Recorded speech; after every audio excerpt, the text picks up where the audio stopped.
ప్రస్తుతానికి కేంద్రంలో చక్రం తిప్పాల్సిన అవసరం లేదు కాబట్టి ఆయన గారిని ఏదో ఒక రకంగా ఉపయోగించుకోవాలని కేంద్రంలోని పెద్దోళ్ళు డిసైడ్ అయ్యారండి.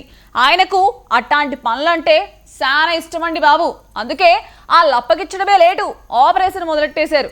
ఏటేటి చేయాలో ఓ పేపర్ మీద రాసేసి ముందు ఇవి చేస్తుంటే ఆ తర్వాత స్టెప్ ఏంటో మళ్ళా చెప్తానని అన్నారట. అక్కడున్నోళ్ళేమో ఆ వర్క్ మొదలెట్టేసి స్పీడ్ పెంచేశారట. మొత్తం మీద ఆయన ఎంట్రీతో సీన్ మారిపోయిందట.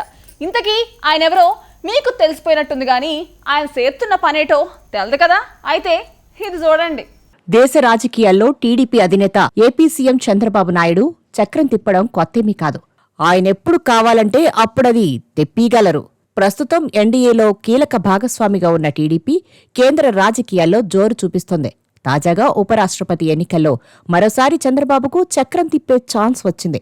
ఈ ఎన్నికల విషయంలో చంద్రబాబు కుమారుడు లోకేష్ దక్షిణాది రాష్ట్రాల్లో చక్రం తిప్పేసుకోవడానికి నరేంద్ర మోదీ గ్రీన్ సిగ్నల్ ఇచ్చారని టాక్. ఇప్పుడేమో బీహార్లో వ్యవహారాలు చక్కబెట్టడానికి చంద్రబాబుతో ప్రధాని మంతనాలు సాగించారని చెబుతున్నారు. ఉపరాష్ట్రపతి ఎన్నికల్లో ఎన్డీఏ, ఇండియా కూటమి అమీతుమీ తేల్చుకోవడానికి సిద్ధమవుతున్నాయి. సంఖ్యాబలం ప్రకారం ఎన్డీఏ కూటమికి అనుకూలంగా ఉన్నా ఇండియా కూటమి మాత్రం క్రాస్ ఓటింగ్ మీద ఆశలు పెట్టుకుంది.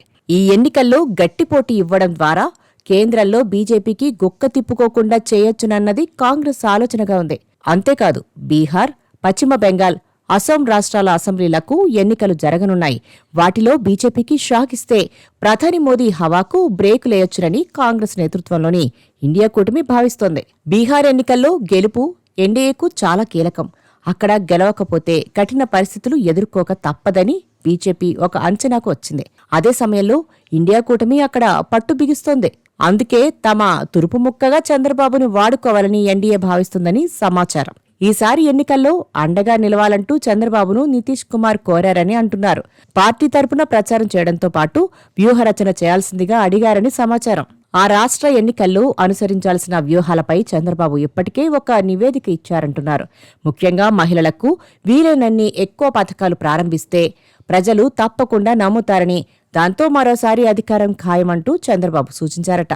అందులో భాగంగానే తాజాగా నితీష్ మహిళల కోసం ఒక పథకాన్ని ప్రారంభించారు. ప్రతి కుటుంబంలోని ఓ మహిళకు బ్యాంకు ఖాతాలో 10,000 రూపాయలను జమ చేశారు. స్వయం ఉపాధి రంగంలో 6 నెలల కాలంలో అభివృద్ధి చేసి చూపిస్తే 2 లక్షల రూపాయలు సాయం చేసే పథకానికి శ్రీకారం చుట్టారు. అది కూడా చంద్రబాబే సూచించారని అంటున్నారు. దీంతో మరోసారి నితీష్ గద్దెనెక్కడం ఖాయమని విశ్లేషకులు అభిప్రాయపడుతున్నారు.